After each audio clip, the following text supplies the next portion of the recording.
Shalom. First and foremost, all praise, glory, and honor be to Yahweh, Bahasham, Yahweh Shai, Bahasham Rahakwadash. Double honors to the apostles and elders of GMS, better known as Great Millstone, who rule well. And as always, we give peace and salutations unto the hopeful elect. And I'm your brother Matazabath, checking in again with another lesson. And this is going to be entitled Dreadlocks, the True Origins, or something to that effect.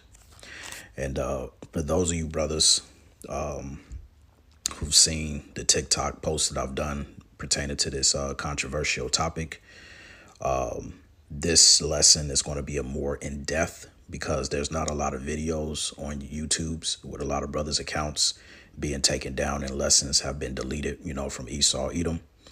So, and myself included, I have not had a proper lesson going into this topic on my actual channel. So I'm going to take the opportunity through the spirit and power of Yahweh Shemel Shah to quickly do this in-depth lesson dealing with dreadlocks and was it a custom of the Israelites. Now, for those of you brothers and sisters who've seen the post that I've done on TikTok, that was just a brief introduction of a basic breakdown. All right.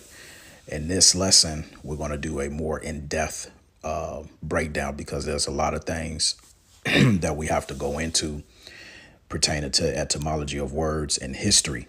All right.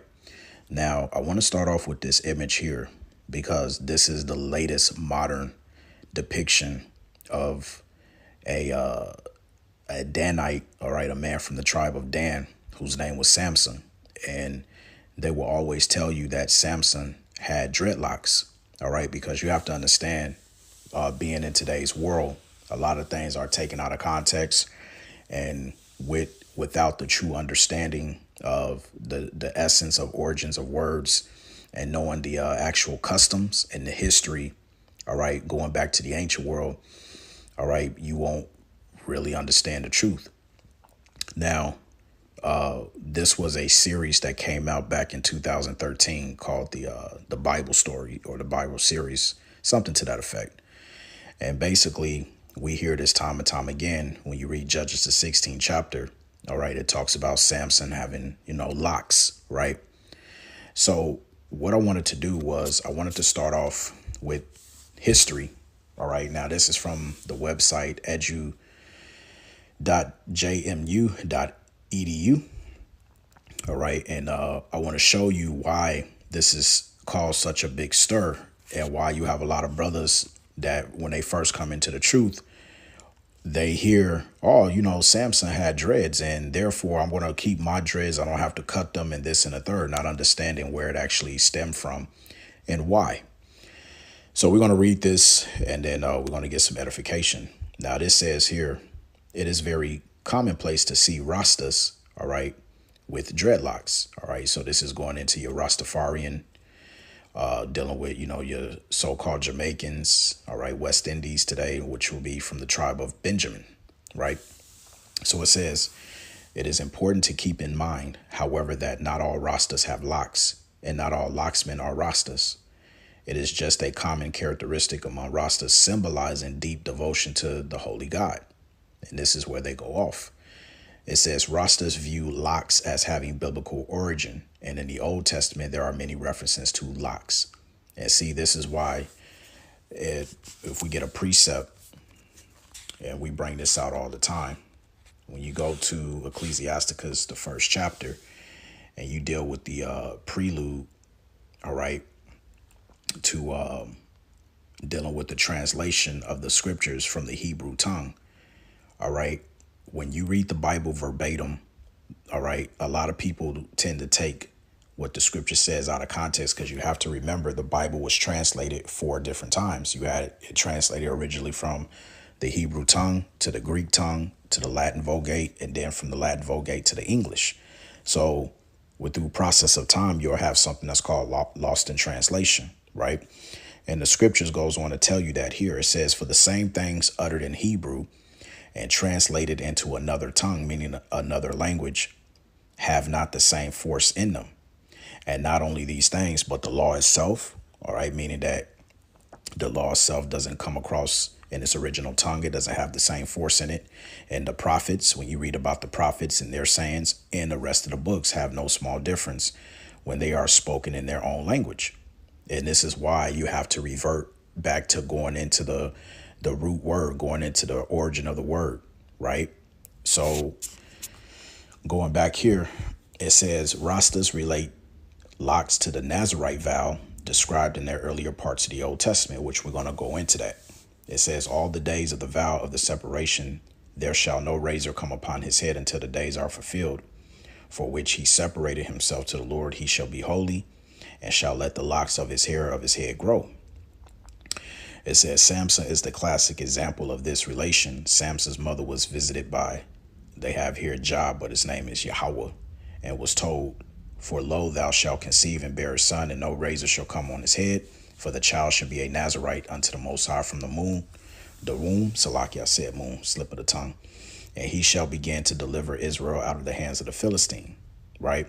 So goes on to say here that from this verse, one can see how Rastas have determined that dreadlocks are part of the holy Nazarite vow, as Samson has 7 locks, right?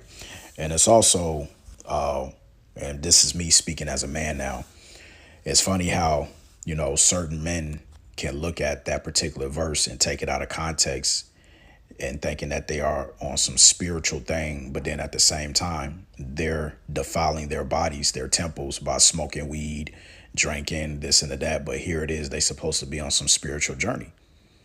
You know, it just goes to show you that the Heavenly Father's not dealing with that. So I'll leave this link in a, post-production in the comment sec. Actually, I'll leave it in the little description box. So if you guys want to read this, you can.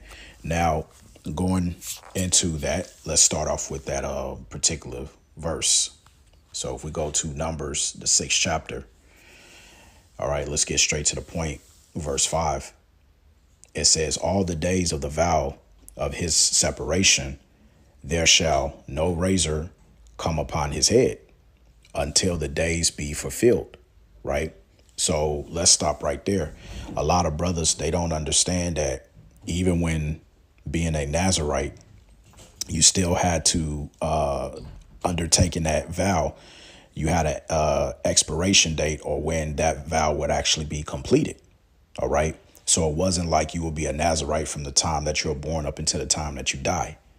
OK, now it goes on to say, in the which he separated himself unto the Lord Yahweh, he shall be holy and shall let the locks of the hair of his head grow. Now, once again, remember, the same things uttered in Hebrew, but translated into another tongue have not the same force in them. Right now, when you read this verse and you look at it verbatim, reading it verbatim, Salakia, and you see the word locks, people automatically jump to conclusion and assume that it's talking about dreadlocks. Right. So this is one of those situations where we have to go into the word, the Hebrew word for the word locks. Right. Which is this parah. Strong's H 6545. Perah. Perah. All right. It's actually pronounced parah. Now, it says here, hair, long hair of head, locks. But then it also says the hair as disheveled. You see? Now, this is where we have to dig deeper and start pulling out these words. Right now, when you look up the word disheveled, okay, let's do it here first. All right. It says here, of a person's hair, clothes, or appearance, untidy, disordered. Right. It says the original sense was having the hair uncovered, later referring to the hair itself hanging loose, hence disordered, untidy. OK, so it's not in this sense, when you go into the root etymology, it's not talking about a person that actually has dreadlocks, but rather somebody that has a disheveled hair. So now let's go into the root etymology. Right. Let's go into the word disheveled. All right, disheveled. It says also disheveled, early 15th century, without dressed hair. So hair that is not kept. Right. Now it says here, adjective, bareheaded, late 14th century, bareheaded with shaving head. okay, to disarrange the hair. All right, if you drop down, it says here of the hair itself hanging loose and throw about in disorder, right? So in other words, basically, it just means untidied hair, all right? Something that's in a disorder, right? So now, going back, Salakia, let's go from there. So now let's go to the word locks, right? Now, when you scroll down, because there's different meanings for the word locks, this is the one we want here. Now, at the top here, all right, it says tress of hair, okay? Ringlet, lock. Now, where can we find this in the scripture when it says tress of hair, ringlet, a lock? Now, let's get the precept and let's go to Samson. Let's get Judges, the 16th chapter, right around the 13th verse. And it reads, it says, and Delilah said unto Samson, hitherto thou hast mocked me and told me lies. Tell me wherewith thou mightest be bound. And he said unto her, if thou weavest the 7 locks of my head with the web. Now, what you're going to realize here in this particular verse, we have a different Hebrew word for the word locks, as opposed to what we read in Numbers, the 6th chapter, dealing with the Nazirite vow. And here's the proof. When you go into the Strong's Concordance and you look up the word or the phrase, the 7 locks, you have the Hebrew word mahalapa, right? And it says here, a braid, lock, plait. You see? Now, interesting. Remember, we looked up the word locks. It says Strong's definition, mahalapa, a ringlet of hair, as gliding over each other. So really, Brown's Driver Briggs Lexicon says what? It's a plait, which proves what? Samson didn't have dreads. He had plait of hair or braids, right? So now let's go into the root etymology of the word lock, right?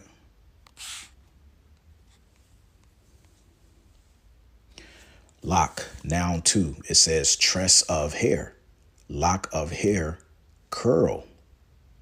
You see? That's what lock means, a tress of hair. It didn't say for it to just be matted down or whatever the case may be. No, a lock is just a tress of hair that's basically curled. Now, what's interesting about this, if we go into the commentary, all right, which I like to do from time to time, you know, separate the meat from the bone. And we go into that particular verse. Okay. It says here,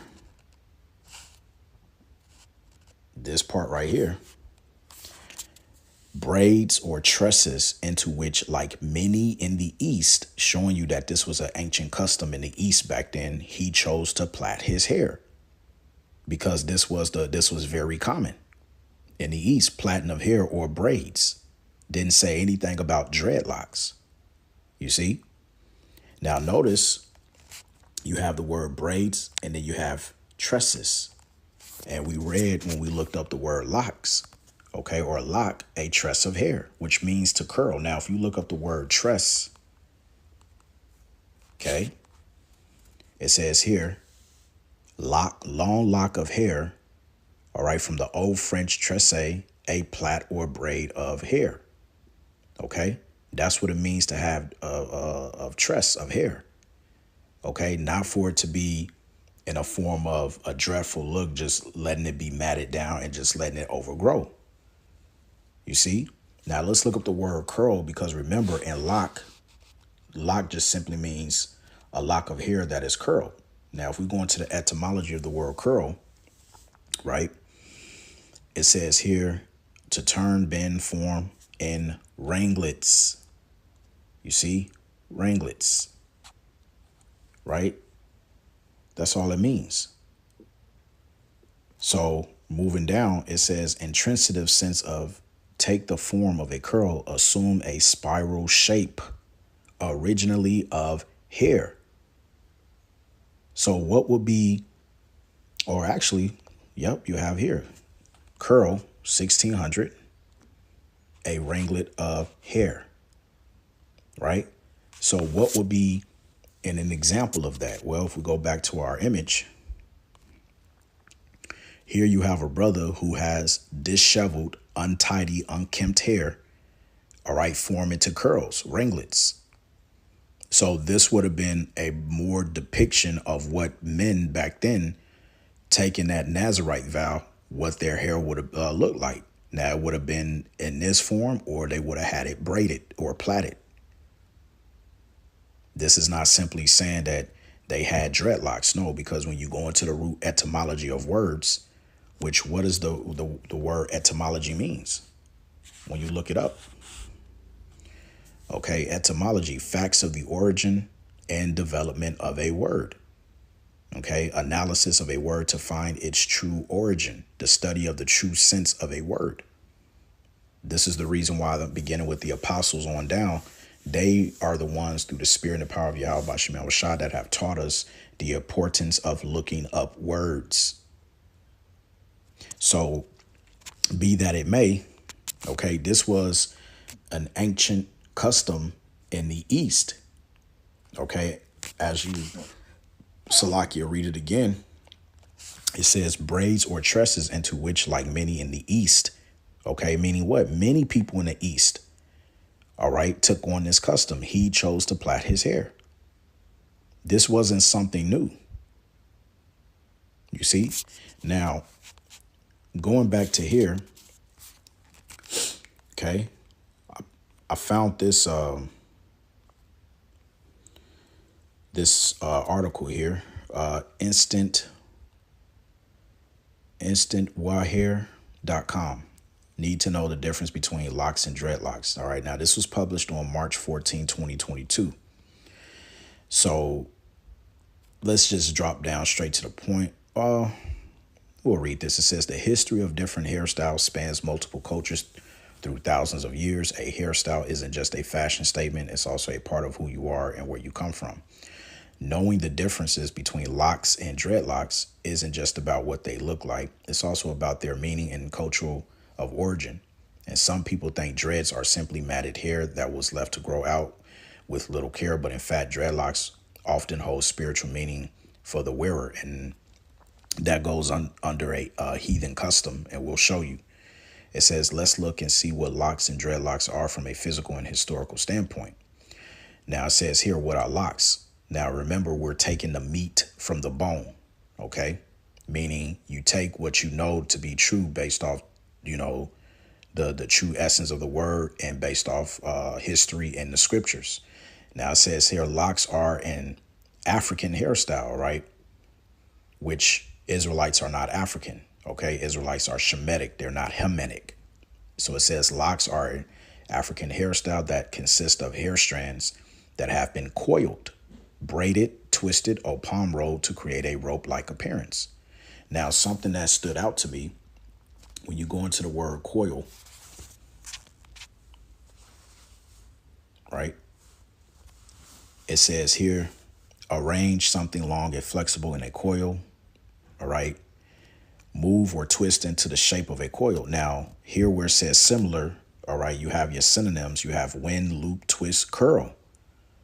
Right? And remember, we looked up the word curl, which is simply a ringlet of hair, spiral, coiled, which goes back to what?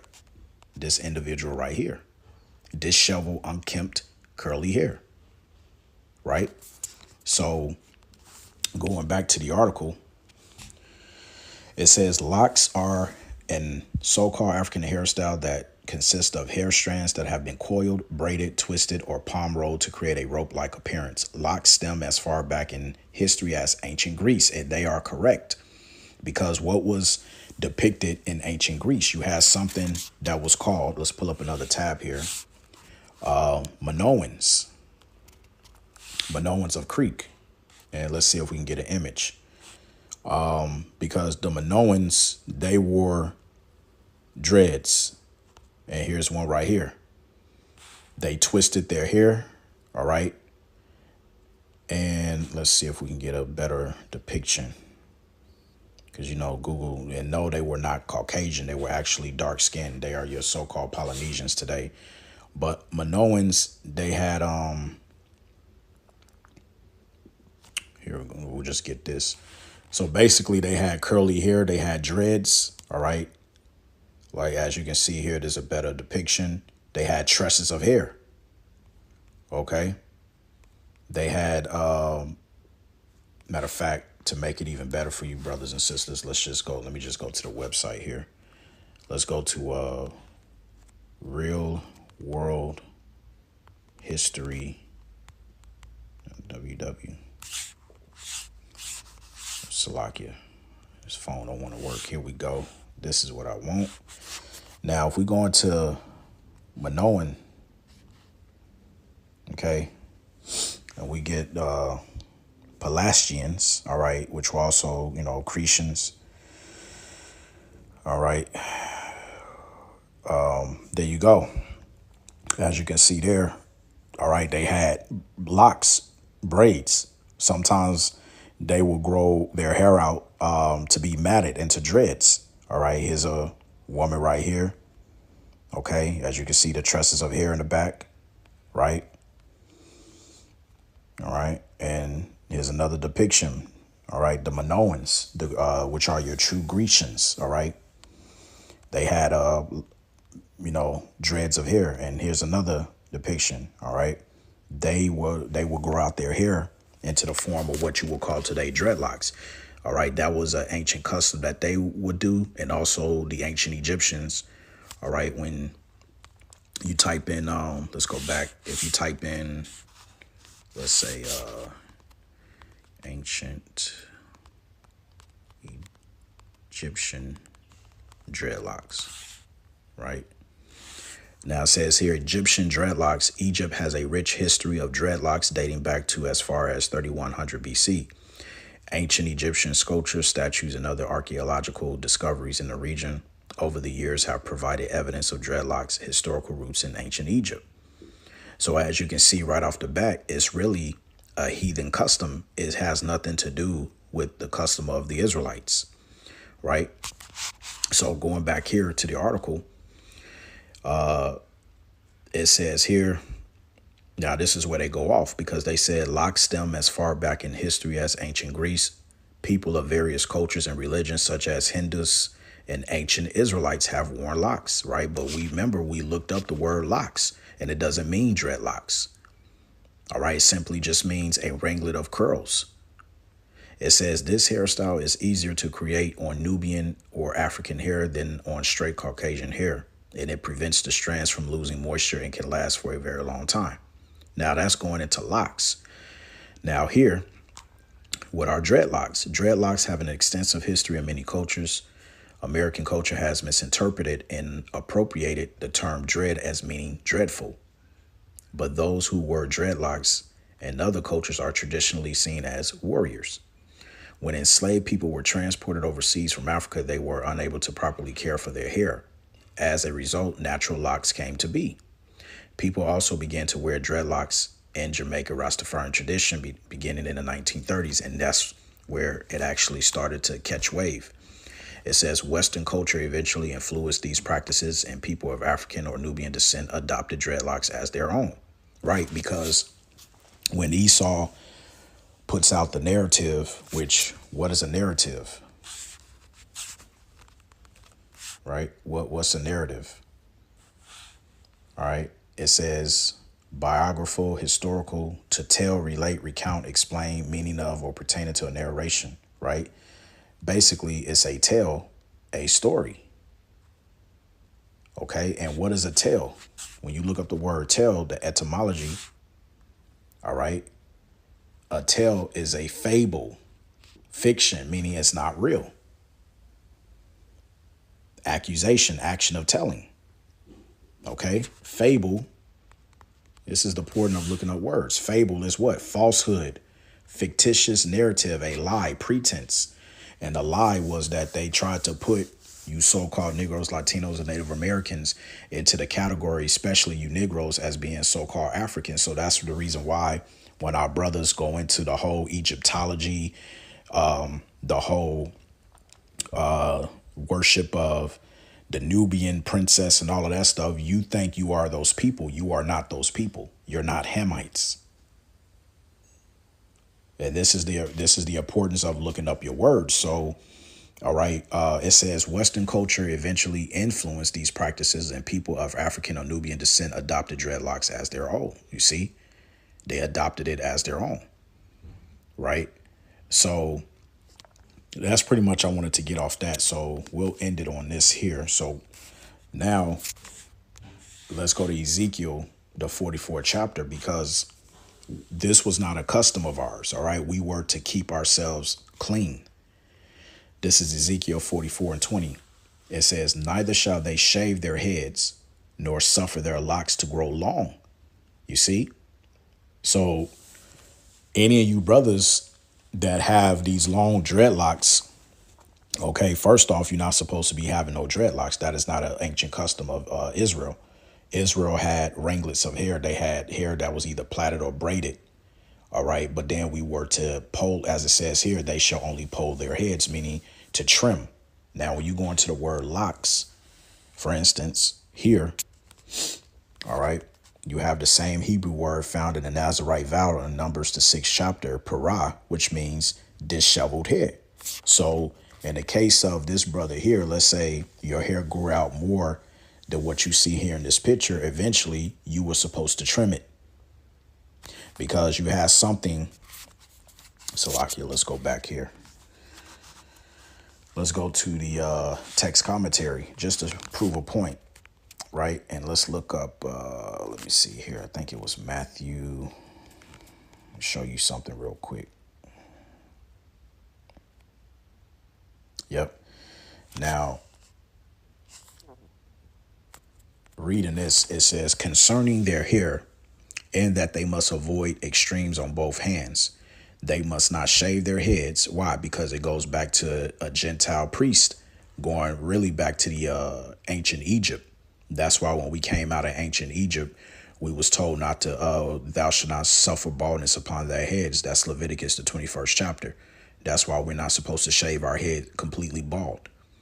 But it says they must not shave their heads in imitation of the Gentile priest, and as the priest of the Romish church do, nor on the other hand must they suffer their locks to grow long, meaning their disheveled, untidy hair, as to view, or that they might be thought Nazarites when they really were not. But they must be grave and modest, you see, and must poll their heads and keep their hair short. If a man, especially a minister, wear long hair, it is not becoming, meaning it's frowned upon. All right, 1 Corinthians 11 and 14. Doth not nature itself teaching you that it is a shame for a man to have long hair, and it is effeminate. Okay, effeminate, when you look at the word up. All right. Let's go here to the second one. Right. Effeminate, having characteristics and ways of behaving traditionally associated with women and regarded as inappropriate for a man. That's why a lot of you brothers, when you have this long hair and stuff, all right, see, the women, they're supposed to have long hair because that's their glory. But you being a man, all right, you're not supposed to have long hair. You see? Because even when you get, let's get a precept, let's go to Absalom, right? When you deal with Absalom, let's see here. I think it's, let me see.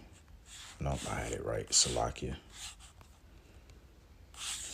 When you go back dealing with Absalom and his hair, type it in.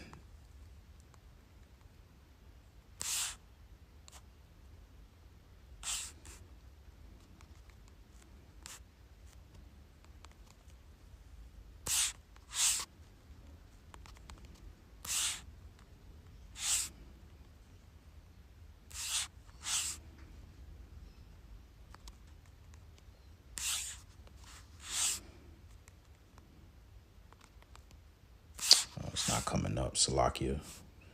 Let me see here.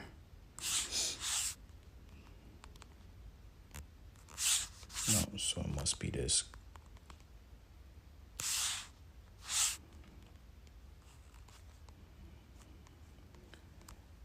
bear with me real quick. Let me just find this precept.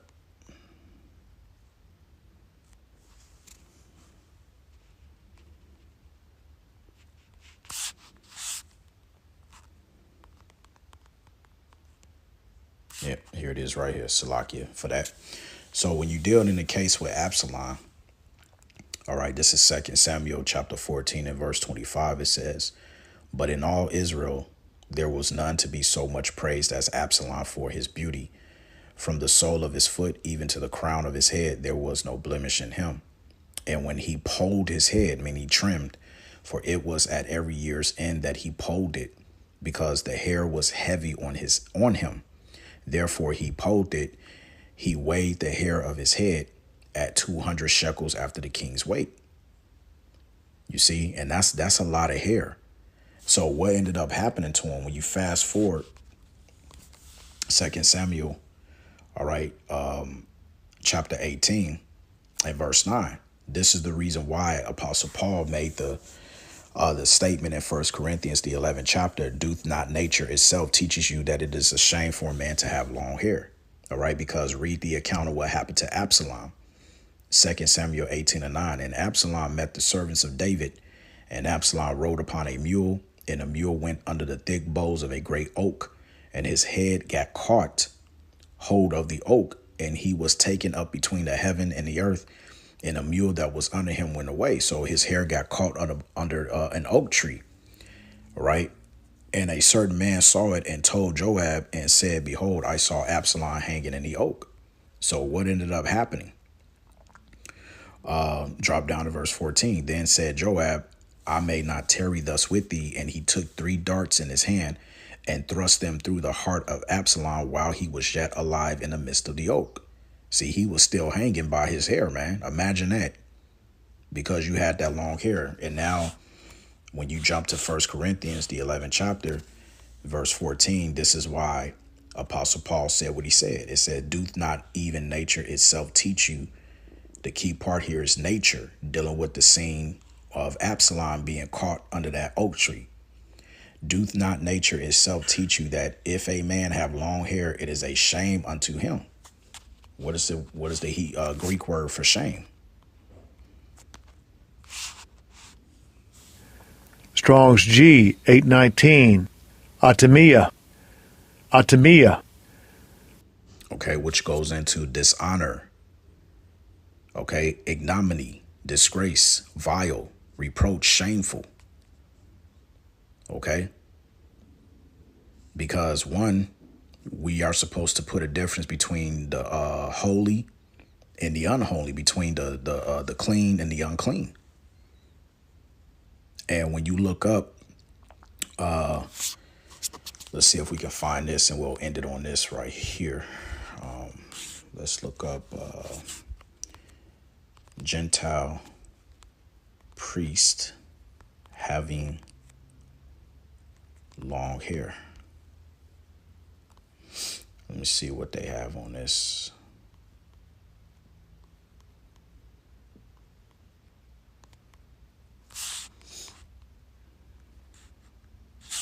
Let's type it in. Egyptian, because there was an article that I seen about going into this. All right.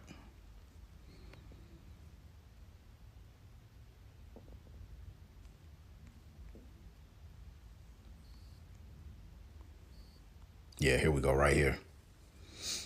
Right. Hair, gender, Salakia, all these damn things popping up. Hair, gender, and social status in ancient Egypt.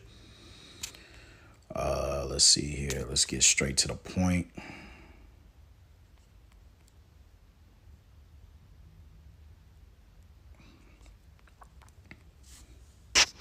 Let me look this up real quick.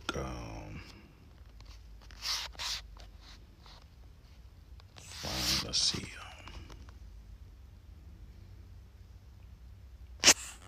Yep. Here we go right here. It says, elite men's sons were junior in rank to their fathers, both in the family and in the broader society. That lesser status shows up in the chapels where sons are shown wearing either a short, round wig or a shaven head.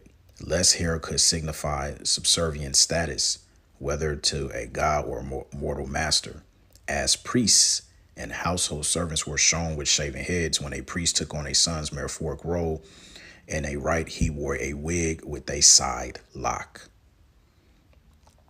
Okay, so let's see. It says, in contrast to men's shorter locks, both elite women and female household servants were distinguished by long hair falling below the shoulders, often to breast level. Women wore their own hair long, even beneath wigs, and are shown with short hair mainly in devotional contexts, right? But let's see here if they got anything else on that. Because both men and women wore wigs. All right. And this was an Egyptian custom. That's why today a lot of our women, they wear, weaves and stuff, because this actually goes back to ancient Egypt, wearing all those different wig styles and stuff like that, showing you that we are back in spiritual Egypt. It says, human hair provides an excellent canvas for self-expression, but not everyone can be very flexible in their choice of hairstyle. That was true in ancient Egypt, where depictions of hair reflected social status and idolized identities of men, women, and children. You see? And there it is. Okay? As the scripture says, there is no new thing under the sun. All right? And this was September 11, 2020, man. All right? So the same thing that was going on in ancient Egypt is the same thing that's going on again here in Babylon the Great, this spiritual Egypt, man. And a lot of our women, Eve is at the forefront of wearing these box braids and all of that stuff, which the scriptures tells you, all right, when you get, what's that, 2 Peter 3, Salakia, or is it 1 Timothy? It's a lot. I always get a little bit confused with this one.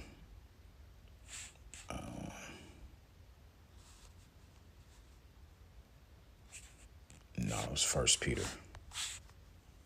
Yep. 1 Peter 3. Start at the top. It says, likewise, you wives, be in subjection to your own husbands, that if any obey not the word, they also may without the word be won by the conversation of the wives, while they behold your chaste conversation coupled with fear, whose adorning, let it not be that outward adorning of plaiting the hair and of wearing of gold or of putting on an apparel. And why does it say of the plaiting of the hair? Because they were dressing their hair, putting all of these sort of ornaments in there. All right. And basically, when you go into the history, it was dealing with customs of the other heathen nations. That's why a lot of our women today, they take pride in, bleaching their hair, wearing wigs, making their hair blonde, putting colors in it, all different sorts of style. But when you go into the customs in the ancient world, those were heathenistic customs. Because remember, according to Ezekiel, the 44th chapter, verse 23, it says what? And they shall teach my people the difference between the holy and the profane, and cause them to discern between the unclean and the clean. We are not to take on the ways of the heathen. This is Jeremiah 10:2. It says, thus said the Lord Yahweh, learn not the way of the heathen, and be not dismayed at the signs of heaven, for the heathen are dismayed at them. For the customs of the people are vain, right? Which this goes into, dealing with the tree, which to this, in this modern time, you call it Christmas. All right, that whole Christmas tree. And our people is at the forefront, okay, when they take on the identity of heathen custom, man. So that's pretty much it. There's nothing else that I really need to go into. Hopefully this lesson has been edifying, but now this was not a custom of ours, man. And you have people today that will associate what they think, because the way that they've read it and taken it out of context, and also dealing with particular things that happened in history, like the whole Rastafarian movement in the 1930s and stuff, and them taking on the likeness of depicting dreadlocks to be a spiritual thing. You have to keep things into their proper perspective and know what they go back to. Now, also, I'll say this. That's another thing I wanted to bring up, the water Yahweh Bashmiel Shai. Now, when you go into the history, all right, really this stems all the way back to East India, all right, which are your Elamites today.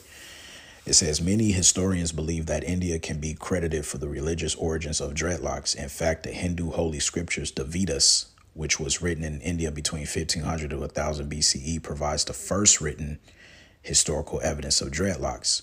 The key part here is it provides the first written. It's not talking about images or sculptures like we saw dealing with the Minoan artwork and stuff like that, proving that even the ancient Greeks, which are your Minoans, Ionians, they had, plaits, braids, and dreads, even the ancient Egyptians, right?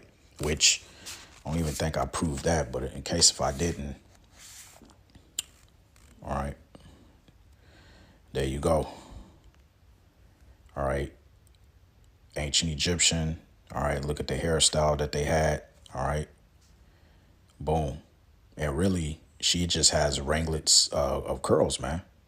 Okay, but they wore wigs and stuff like that. Okay, it was a custom of theirs. You see, it was a custom. All right, and we're not Hamites, we're Shemites.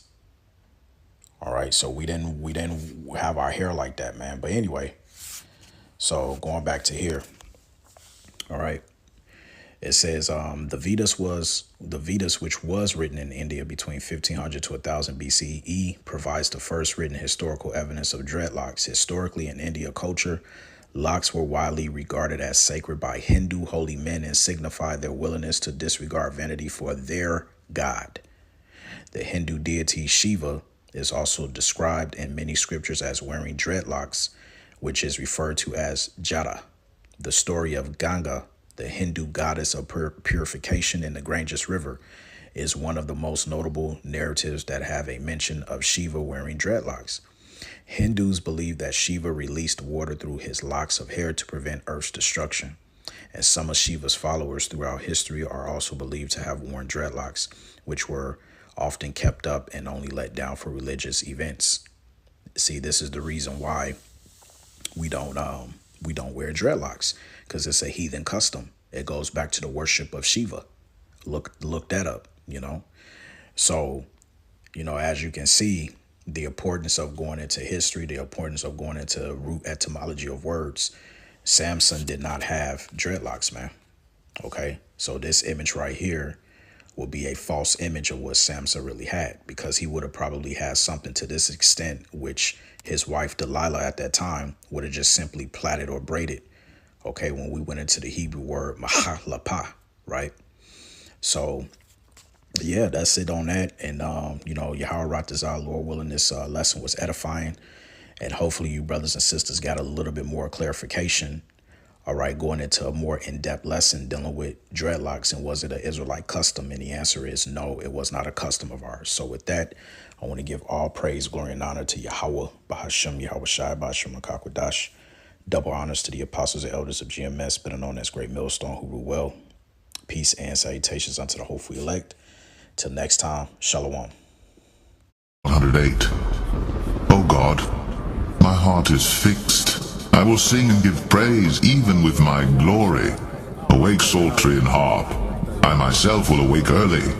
I will praise thee, O Lord, among the people.